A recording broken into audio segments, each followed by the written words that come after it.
Good morning everybody. मुझे उम्मीद है आप सभी अच्छे होंगे। और सबसे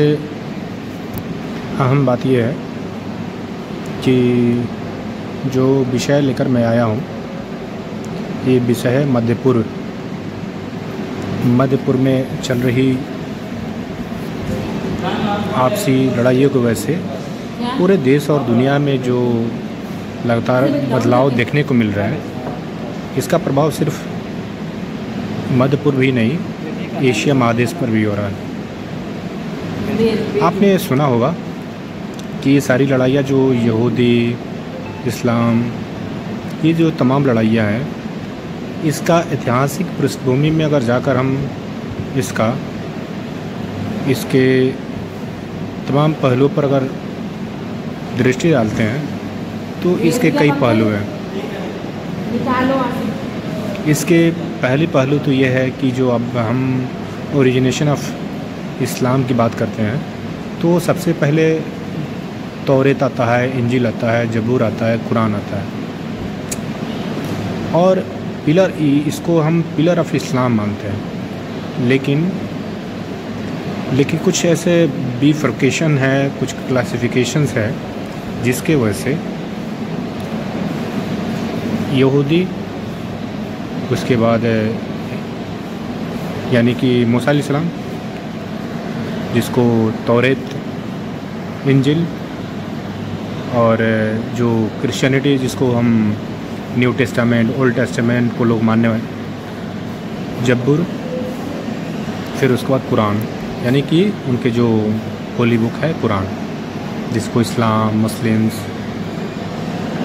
और इनका जो कॉन्फ्लिक्ट है ये आज से नहीं है। लेकिन अगर हम अभी वर्तमान में जो चल रहे ईरान और इज़राइल पर विशेष रूप से अगर हम बात करते हैं तो इसके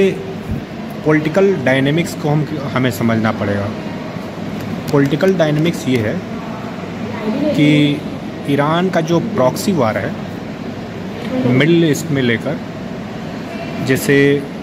ईरान की जो एक पावर ऑफ डायनेमिक्स है पॉलिटिक्स को लेकर, विशेष रूप से अगर हम कहें तो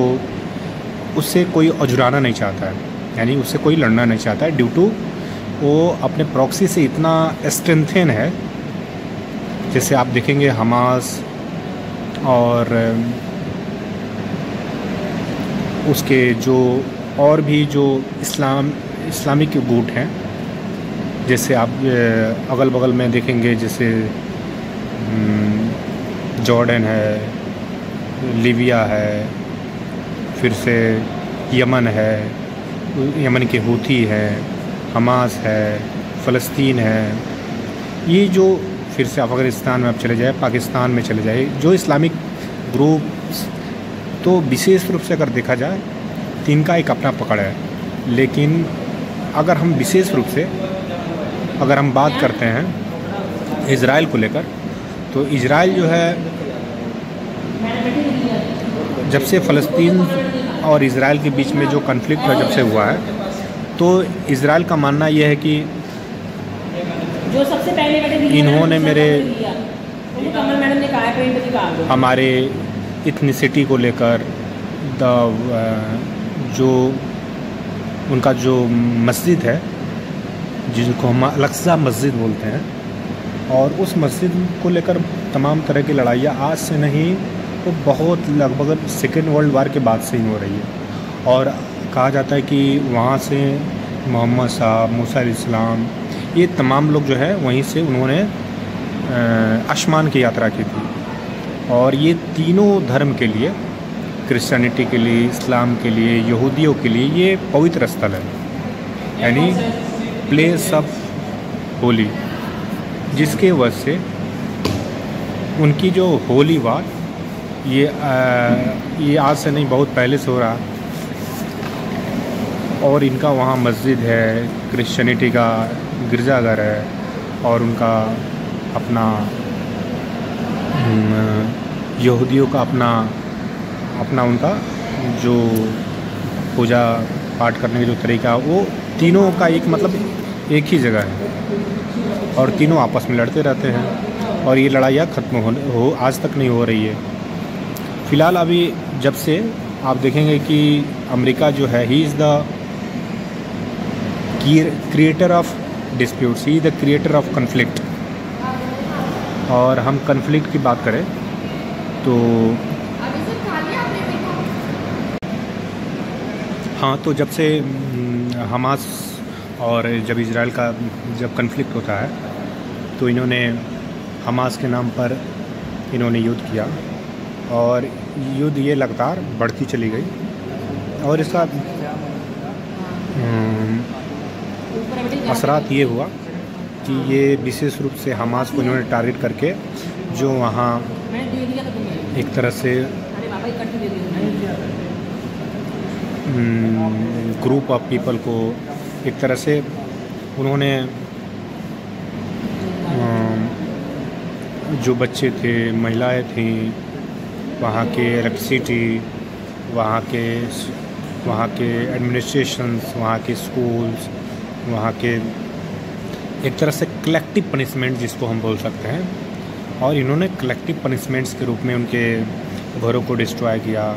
उनके पानी को ख़त्म कर दिया, उनके तमाम तरह के जो उनके रोज़मर्रा की ज़िंदगी है, सुख सुविधाएँ थी, उसको डिस्ट्रॉय किया। हालांकि कई ह्यूमन राइट्स जो है, वर्ल्ड के ह्यूमन राइट्स वहाँ काम भी कर रहे थे, यूएन के तरफ से भी लोग काम कर रहे थे, WHO की तरफ से भी लोग काम कर रहे थे। इसके अलावा कई कंट्री जो है वहाँ सक्रिय रूप से काम कर रही थी, लेकिन विशेष रूप से अगर देखा जाए तो ये तमाम तरह की जो चीज़ें हैं बहुत उसका असरात वहाँ नहीं पड़ा, यानी मिडिल ईस्ट में, यानी मध्य पूर्व में। और हालांकि कई मीडिया मध्य पूर्व में विशेष रूप से अगर आप देखेंगे तो अल जज़ीरा है, न्यूयॉर्क में न्यूयॉर्क टाइम्स है, ये तमाम जो अखबार हैं या जो अरबी के जो न्यूज़ चैनल्स हैं, इंग्लिश के न्यूज़ चैनल्स हैं और एशियन जो न्यूज़ चैनल्स हैं, उनका जो है मानना था कि ये सारी चीज़ें जो हो रही हैं, इसका अगर हम विश्लेषण करते हैं, अगर इसका हम एनालिसिस करते हैं तो चूँकि जब से हमास और फ़लस्तीन में जब से इजराइलियों का इंटरफेरेंस होता है तो उसकी वजह से वहाँ के तमाम तरह के जो बेसिक नीड्स थे उनको डिस्ट्रॉय करने के बाद हुआ कि इसमें जो वर्ल्ड के सुपर पावर कंट्रीज़ हैं, जैसे फ्रांस हो गया, ब्रिटेन हो गया, अमेरिका हो गया, ये इंटरफेरेंस होना, चूँकि उस समय बाइडेन वहाँ के ही वाज द राष्ट्रपति, he was the president of that USA, तो उन्होंने फुल सपोर्ट एक तरह से किया। जब चूँकि आप देख भी रहे होंगे कि इज़राइल और हमास को लेकर वो कितना एग्रेसिव होकर इन्होंने वार किया और वहाँ के तमाम जो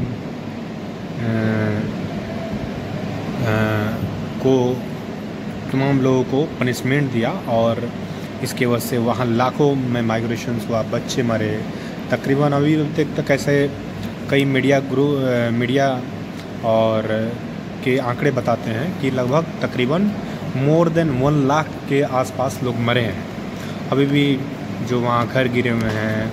वहाँ भी लोग अभी भी दबे होने की संभावना है। उनके तमाम तरह की चीज़ों को उनको डिस्ट्रॉय कर दिया गया, क्योंकि जो उनके हवाई बम बरसक थे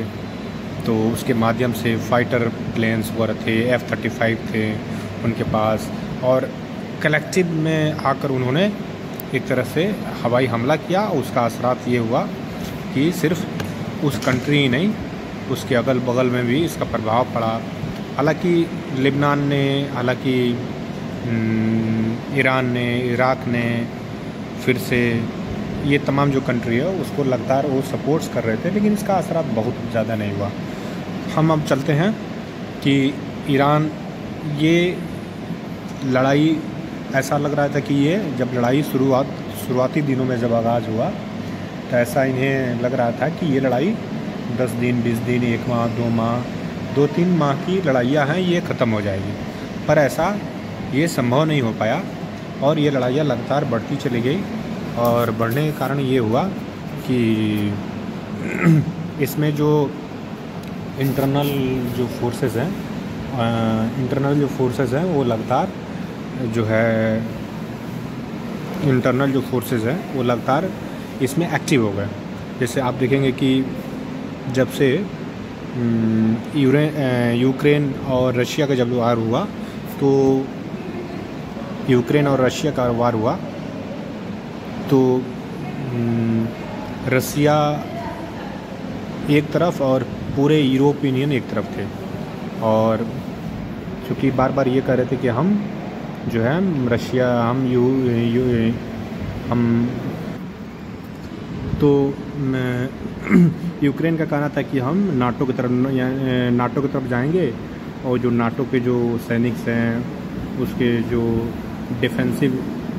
एक्टिविटीज़ है ये रसिया के बॉर्डर और उसके आसपास में ये सारे जो तत्व हैं वो आसपास में आ जाएंगे। तो रसिया को ये लग रहा था कि अगर ये सारे अगर यूक्रेन अगर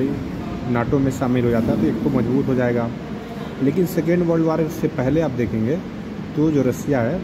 ये सारे जो उज़्बेकिस्तान, अज़रबैजान, यूक्रेन ये सारे रसिया के हिस्सा थे जब यूएसएसआर था। तो यूएसएसआर बाद में ये रसिया का जब डिसइंटीग्रेशन हुआ था तो ये हर प्रेसिडेंट का अपना अपना पॉलिसी होता है, अपने अपने काम करने का स्टाइल होता है, और उस स्टाइल में पुतिन बार बार मतलब ये कह रहे थे कि तुम नाटो की तरफ मत जाओ और इससे हमारे टेरिटरी को नुकसान होगा। लेकिन टेरिटरी को लेकर ये बहुत ज़्यादा चूँकि जेलेंस्की एक विशेष रूप देखा जाए तो पॉलिटिकली बहुत वाइब्रेंट नहीं है। चूँकि पॉलिटिकली इसलिए वाइब्रेंट नहीं, मैं इसलिए नहीं कह रहा हूँ क्योंकि वो तो एक तरह से ही कॉमेडियन था और बाय डिफ़ॉल्ट वो पॉलिटिक्स में आता है। लेकिन जब उसका इलेक्ट हो जाता है तो उसकी जो एक वो यूरोप के जो एक पॉलिटिक्स है और जो अमेरिका की जो पॉलिसी है और जो उस चीज़ को वो थोड़ा सा नासमझी करता है, जिसकी वजह से वो नाटो में बार बार कहता है कि मैं शामिल होना चाहता हूँ, मैं पावरफुल बनना चाहता हूँ, मैं अपना यूक्रेन को और आगे समृद्धि और अपने को डेवलप करना चाहता हूँ। जो इसका परिणाम ये हुआ, जिसका रिज़ल्ट ये हुआ कि रशिया ने यूक्रेन पर रशिया पर उसने इन्वेजन किया, हमला किया, और आज भी वो लड़ाइयाँ लगातार चल रही है। हाल फिलहाल में आपने देखा होगा कि वहाँ ड्रोन का इस्तेमाल हुआ था, कई सारे उसके न्यूक्लियर साइट्स, उसके जो एयरपोर्ट्स पर हमला, 4 एयरपोर्ट्स पर हमला, तकरीबन 60-70 लोग मरे थे। और इसका नतीजा ये हुआ कि फिर से ये एस्केलेशन अगर देखें रसिया और यूक्रेन का, तो लगातार एस्केलेशन बढ़ते जा रहा है। उसको डी एस्केलेशन के लिए कोई कॉल भी नहीं कर रहा, क्योंकि अभी जो बीच के जितने भी ब्रीज थे वो सारे ब्रीज लगभग फ्रीज़ हो गए हैं, उसके ब्लॉक हो गए हैं। क्योंकि बीच में ऐसी संभावना लग रही थी कि ये सीज़ फायर हो जाएगा, लेकिन ऐसी संभावना अभी हाल फिलहाल के जो, अगर हम पॉलिटिक्स हाल फिलहाल के जो विशेषज्ञ हैं, जो विशेष रूप से जो बड़े बड़े जो इंटेलेक्चुअल्स हैं, जो मीडिया ग्रुप्स हैं, और वो उनकी ऐसी प्रतिक्रिया, और चूँकि पुतिन की स्ट्रेटजी सिर्फ बिल्कुल क्लियर है कि हमारा जो टेरिटरी है, जो हमने टेरिटरी को हम अपने जो कंट्रोल में हमने लिया, हम फ्री नहीं करने वाले हैं, और हम इसको फ्री भी नहीं करेंगे। ये हमारा टेरिटरी है और उसके संबंध में हम कोई बातचीत भी नहीं करना चाहते। हालांकि बीच में नेगोशिएशन हुआ था और ट्रम्प ने बहुत नेगोशिएट करने की कोशिश किया था। तो एक तरफ से आप देखेंगे जो अमेरिकन जो इंटेलेक्चुअल्स और जो वहाँ के जो रॉ ग्रुप्स और जो इंटेलिजेंस का एक पॉलिसी है कि बोलते कुछ और हैं और अपने जो सहयोगी है उसके साथ कुछ और व्यवहार करते हैं। मतलब उनका जो एक तरह से डबल गेम, और जिसको हम बोल सकते हैं कि वो डबल स्टैंडर्ड वाला एक आइडेंटिटी है, मतलब बोलते कुछ और हैं, करते कुछ और हैं। वही चीज़ें ये मिडिल ईस्ट में इन्होंने अप्लाई किया, वही चीज़ें इन्होंने इससे पहले इराक़ में इन्होंने किया, वही चीज़ें आप देखेंगे लीबिया पर किया, वही चीज़ आप देखेंगे कि इससे पहले फ़लस्तीन और जब इजराइल के बीच में जो ये सब वार हो रहे थे, ये तमाम जो घटनाएं जो हो रही थी, तो इस घटना के संबंध में ये तमाम तरह की चीज़ें अभी हाल फिलहाल में इसका क्रियान्वयन विशेष रूप से अगर हम देखते हैं अंतर्राष्ट्रीय स्तर पर, तो इसको हमें बहुत ही सजगता से हम महसूस भी करते हैं। अभी हाल फिलहाल में आप देखेंगे कि जो मीडिया में और जो इन्फ्लुएंसर हैं,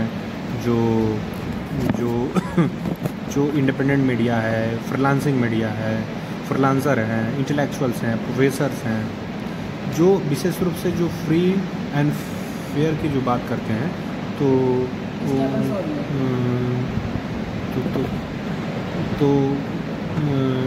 जो है ना,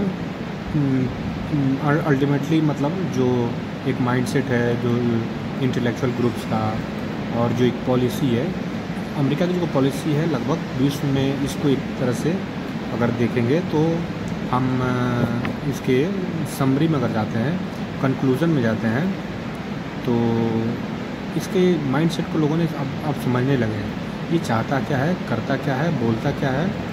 और इसके जो मेन जो टारगेट्स होते हैं जो इसके ख़िलाफ़ में है, उसको ये डिस्ट्रॉय कर देता है। और ये इसमें जो गल्फ़ में बहुत सारे कंट्रीज़ हैं जो इसको सपोर्ट भी करते हैं। हाल फिलहाल में आपने सीरिया का देखा, जब वहाँ असद की सरकार थी, यही हो रहा।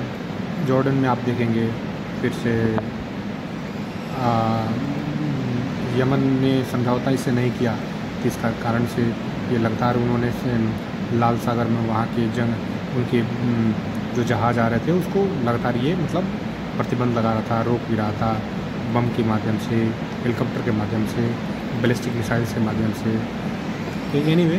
हम इन सारी चीज़ों को समझने की ज़रूरत है, और सिर्फ हमें भावनाओं और इमोशंस की तरफ न बढ़ते हुए इसके जो लॉजिकल चीज़ों को समझने की ज़रूरत है। और हम जब इंटरनेशनल लेवल पर हम बात करते हैं, तो रशिया अभी जो इजराइल की जो लड़ाइयाँ हैं, एक तरह से आइडियोलॉजिकल है, और इसका सबसे कारण ये है कि ये इसको कमज़ोर करना चाहते हैं, जिससे इनको मिडिल ईस्ट में एक तरह से कंट्रोल करने में इनको आसानी हो। और विशेष रूप से उसका जो मेन जो टारगेट ये है, और ये ईरान अभी हाल फिलहाल के सालों में, कुछ सालों में काफ़ी मजबूत हुआ है। अभी देखते हैं कि फ़िलहाल अभी रशिया और चाइना का कितना इनको सपोर्ट्स मिलता है, अगल बगल में कितने कंट्री का इनको सपोर्ट्स मिलता है। और anyway, thank you so much for. फिर हम अगले वीडियो में नई चीज़ों पर डिस्कस करेंगे, और कुछ ऐसी चीज़ें होंगी तो हम बताएंगे। थैंक यू, धन्यवाद।